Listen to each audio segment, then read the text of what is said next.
I don't think I want to stay for the whole event because you know what I'm saying, I gotta be the work the other day. But looking forward to a fantastic battle. Um, Yo, oh, tell is that the main event? wait a minute, Rosenberg. Listen, I think I don't even know if it's any main event. I don't even know. But Rosenberg is battling Geechi. Who? Or Rosenberg RBE? won. Who did he battle? He's gonna battle Geechi. You don't know Or who Rosenberg RBE? Roy is? Yeah. Where they Rosenberg, listen, battling? They battling Rosenberg is on nice, RBE? man. He's been undefeated since he came back, and he's nice. Yeah? You don't think he's gonna listen? I'm gonna predict that he's gonna beat Geechi. I mean, Well, that would Zayas in the if he building. did. It wouldn't really surprise me if he did. It just depends on where Geechee at, though. Like, I still think Geechee need to sit down for like a year. He need to pull like To battle Rosenberg. Rosenberg is going to beat him, bro. Yo. Yeah. What up? What up? Shout out to Rosenberg, man. Salute. Speaking of Rosenberg, I just spoke him up. Rosenberg is going to beat Geechi. That's real talk. Is this on RBE? What's this on? This RBE or what? I'm not even sure. Hold up. Yo, Ralph, let me bring Rosenberg up for a second. I say get Rosenberg on this. All right, I'll come back. All right. I gotta find him. Yo, cousin, what's poppin'? Good morning. Zaya, what up? Rosenberg is going to beat him. I'm telling you. Because Rosenberg been on Rosenberg's one of those dudes that he be breaking you down and you be dying right there. And you don't even realize it. He's breaking you down little by little. What up, Rosenberg? Yo, what up? Salute. I was just telling niggas, like, you got this battle coming up with Geechi, and I'm telling niggas, you gonna beat him. You know what I'm saying? That's a good bet. This on RBE? What platform this on? The Battle Academy in Philly. Right, that's where I saw that. All right, so we gonna have to Shout out to Stiz, man. we gotta pull up for that one, bro. We gotta pull up for that one. So I'm just saying, like, if niggas is willing to put money on it, I'm telling you, Rosenberg is gonna beat him, bro. Because Rosenberg breaks you down in a way where you don't even realize he's breaking your ass down, and then by the time you figure it out, you already fucking declining. Yeah, I respect Geechi. I mean, I think the cool thing about it is you got somebody on the top of their game from one side of the ball, and you keep top of my game. And just from what league he on and what league I'm on, you really never really think that matchup could be made. So the fact that Battle Academy made that shit happen, it was dope because I didn't wake up that day thinking I was battling Geechi. You know what I'm saying? So to get that type of matchup, especially where I feel like I'm at with my game, like where I'm at right now, you know what I'm saying? It's just like, damn, that's perfect timing. I don't know how much longer Geechi gonna be doing this shit. So to be able to catch him while he's at the top of his game and I'm at the top of my game is definitely exciting. You know what I'm saying? I can't even front. Well, first of all, let me just say, salute to you. Like, you've been arguably undefeated since you came back into the game. Mm-hmm. And I have to give you your flowers because you showed a lot of people. You showed them you beat the odds. Like, people really underestimated you when you came back into the game, and you've gotten better. Actually, you know what I mean. The shit that you did was show off. Right. Yeah, so I just feel like I made a lot of young mistakes earlier. You know what I'm saying? And in battle rap, just in general, it's hard to change people's minds when like people got a certain way they think about you. It's hard to change people's minds. And then when you do that, there's a certain crowd that no matter what you do, you can't change their mind, right? So you just got to accept certain people are going to think of you the way they want to think of you. But that was my goal coming back. I always knew I've always been fired, bro. It's just something that I wasn't always put together. A lot of sloppy performances. A lot of niggas who wasn't fucking with me getting out on me because I wasn't taking it serious enough. And not making excuses. I'm just basically saying there was a reason. Like this, as cool as it, seems, the resurgence of me, coming back, it's not a surprise to me. I always knew I was fire. I always knew I was better than a lot of battlers. But I also knew that, I was losing battles. I was losing them. You know what I'm saying? So I it's not really as much as a surprise to me, but I do understand people looking at it like, damn, Raw gonna come back and he hotter than ever now, or whatever people are saying. That's just cool. But at the end of the day, I've always been that hot. It just took me a little bit longer to put it together. You know what I'm saying? Other niggas got it together quick. Took me a little bit longer to put the shit together. Well, I noticed that you now have like I can tell that you're very, very serious about what you do. You seem to be more professional. You have a team, which I believe is your family. I believe, right? That's your team. Yeah, both my big brothers, a couple of my cousins. For a bunch of things, all the way down to my Twitter. You know what I'm saying? I was a hothead and I responded to all comments, my first run and shit like that. So I just needed to take a step back. But yeah, my team is definitely a big part of where I'm at now. We look at this shit like boxing. We do take it serious. It's not a game to us at all. You know what I mean? I work 55 hours a week when I ain't battling. I got 4 daughters and a baby on the way. So like this shit. Congratulations. Thank you. This shit is time consuming. It takes energy to battle. Like even if you have no job and you're a full-time battle rapper, that's work. So to have a full-time job and to still battle, it's straining. We not playing with this shit. You know what I'm saying? And another thing too is, just personally, I hate being embarrassed. You know what I mean? That like as a grown ass man, 30 years old, I do not like being embarrassed. And for me, losing is embarrassing. You know what I mean? Like that's just how I feel. So, I go out my fucking way to make sure I ain't embarrassing myself. And that's been giving me results. And another thing too, a lot of these battle rappers, they don't you said it, Korner, like battle rappers don't care as much. You know what I mean? Like I already got an advantage. If I care more than you, like once you get to the pros, everybody good.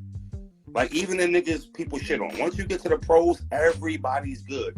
You could give me your shittiest level of battle rapper that's a pro, low tier, whatever you want to call him. Put him in the ring with some average fucking Joe that rap from any city, he's gonna wrap circles around him. So when everybody's a pro and everybody's good, it's the other things that count that separate you. You understand what I'm saying? So for me, one of those things is caring. Nigga, I care more about this battle than you do. You know what I'm saying? I care about winning more than you do. So when you playing Xbox, I'm rehearsing. When you out bullshitting, I'm writing. You understand what I'm saying? So I'm beating you before the battle happens. You know what I'm saying? Because I'm putting more work in than you. You know what I'm saying? So that's the little tricks for me, the little mental hacks that I tell myself that gives me a competitive edge against the average battle rapper who wait until the week of to finish his third. I'm gonna cook you if you're playing with me like that because I'm too serious. And the results of being that serious, you get crispy performances. Crispy. Like, damn, that nigga look like he wigging. I am wigging because my shit crispy. I know my shit. You know what I'm saying? A lot of these dudes, they just play with it, man. They just, and that's another reason why I've been able to get out on a lot of these niggas. They're just not as serious as me. It's not really a talent thing. Everybody talented at this level. Everybody. Yeah, I agree with that. That's a hell of a good perception and a reality that you've placed on yourself for the sake of your foundation that you have and you're trying to maintain. And happy belated birthday as well. Appreciate that. Because like there's a lot of niggas that at this age don't even have the amount of time that you have in. Like you have in over a decade at the age of 30. Like that's amazing. So that's something I always paid attention to.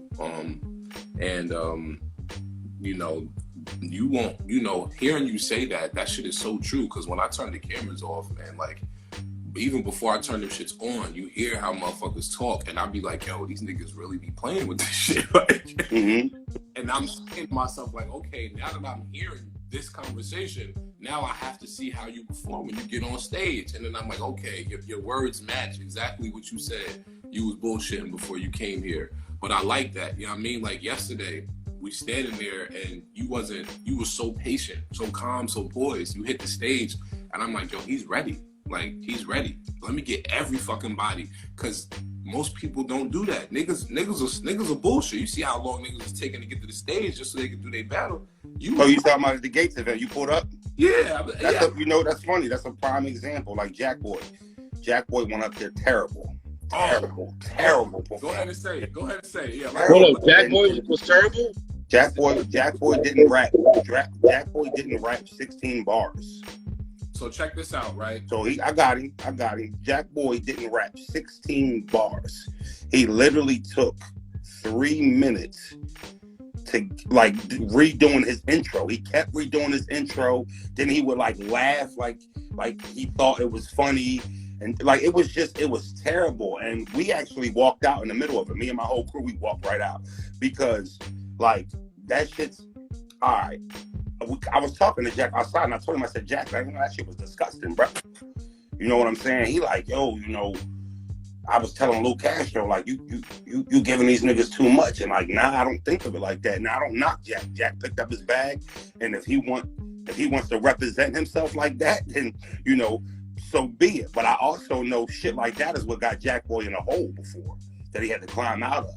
Dumbass performances. So now that you back the relevancy, why go back to old bad habits? You know what I'm saying? Now me, I don't want to battle at the Gates. I'm not excited about those events. No disrespect to Dre Dennis. I got love for him and I love what he do for the culture. And they do a lot for up and coming battlers. So respects to the platform. But as a pro battler, I don't get hyped for Gates of the Garden battles.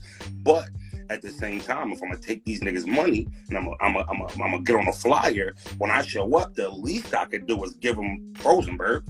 You understand what I'm saying? It's only 3.5, 4 minutes you really got to give them.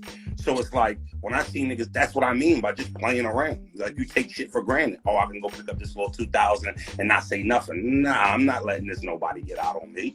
You know what I mean? And 5, 6 years ago, I'd have been doing the shit Jack was doing. Getting up there and, letting a hungry battle rapper who's inspired get his shit off. He crazy prepared. And I'm up there with D- effort. You know what I'm saying? So that's what I mean about taking it serious. And that's a prime example of why Jack Boy not on my level and why I beat the shit out of Jack.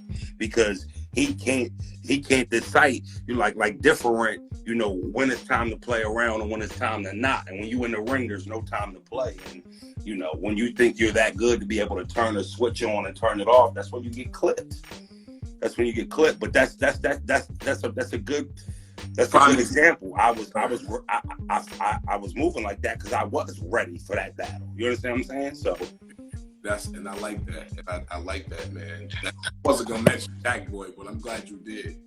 No disrespect to Jack. Jack know what he did. Nah. Jack knows that Jack is my nigga. Jack know what he did.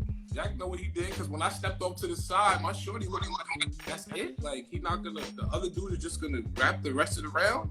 I'm like, yeah. She was like, well, what happened? Like, well, man, we are fucking pros. Like, yo, these wrestlers that you see on Monday Night Raw and SmackDown and shit, they do house shows that's not on TV. Right. You understand what I'm saying? And they do Tuesday, Wednesday, Thursday. They might be in little 5,000 capacity shitty venues and cities doing these house shows, but they not in there not wrestling as hard. You know what I mean? Like you pull up to see Roman Reigns at whatever. If he on Raw paper, you're gonna see it. He's in character. Once he in character, it's what it is. So, some niggas play with this shit, man. That's just an example of how I don't play with this shit. You know what I'm saying? That's not really a game to me. Yeah. Well, it's crazy because it appears to me that a lot of artists get kind of comfortable real fast. Like it's kind of like they cheat. Like they cheating. You know what I mean? Like they cheat. Like if niggas is paying to see you spit and you just show up and say, I'm just gonna give you a half ass and it like okay, you had mentioned Dre Dennis, right? As far as Gates been around a long time. They put a lot of money in artists' pockets. But you said no disrespect because you show up, which means you respect the league. So that means that there are those that may look at some leagues and be like, that ain't nothing. I'll just give them a little bit. But when it comes to this other league, I'm gonna give it my all. And it seems like that's been happening a lot. I mean, that's kind of fucked up. But you know, the diehard fans, they peep that. The media, they peep that. You know what I'm saying? So you might be able to get that shit off with your fan base or the half-ass fans, but the diehard fans and the media, they pick up on that. And like, for example, if you would have heard I choked bad as shit, you don't even know who I battled probably. But if you would have heard I choked bad as shit at the gates, it would have somewhat took some sting off the Geechi matchup. If you would have heard I was up there choking, doing horrible. You know what I'm saying? Mind you, Uncle Roz in the building, he pops up. So now you get media in there that's actually serious about this shit. And definitely, we would have definitely heard it within the next 24 hours. So the fans, the real diehard fans in the culture, like, you can think you can sweep that shit under the rug, but they see it, and it hurts your momentum. It hurts your steam. It does. It does. I feel like... I'm going to give you another example. Luke Castro is another one. Luke comes there, makes sure he's on top of his game. Now, one thing I did hear him say is, damn, these things take that long. How many one-rounders we got? I said, we got all one-rounders, Luke, except Dre's battle. He said, all right, I'm about to get up here and give you a good 5 to 8. That nigga went up there and gave me a clean 9. Clean. Looked like he was tired as hell. Like he was tired, like he was busy, like he had a long week. He came and he made sure he did his shit, man. There's a lot of niggas that's playing, man. The nigga Jack Boy really rapped for like 4 minutes, laughing and joking at the nigga. And the nigga said, fuck it, and just started rapping. He just started rapping. Like, while Jack Boy was laughing, the nigga said, yo, and just started rapping. I had to hurry up and switch sides. Hit the stop on the first camera, record again, and then hurry up and go to the other side. So yeah, he just got tired of that bullshit. But mind you, also to add to what Rosenberg is saying, the nigga was actually good.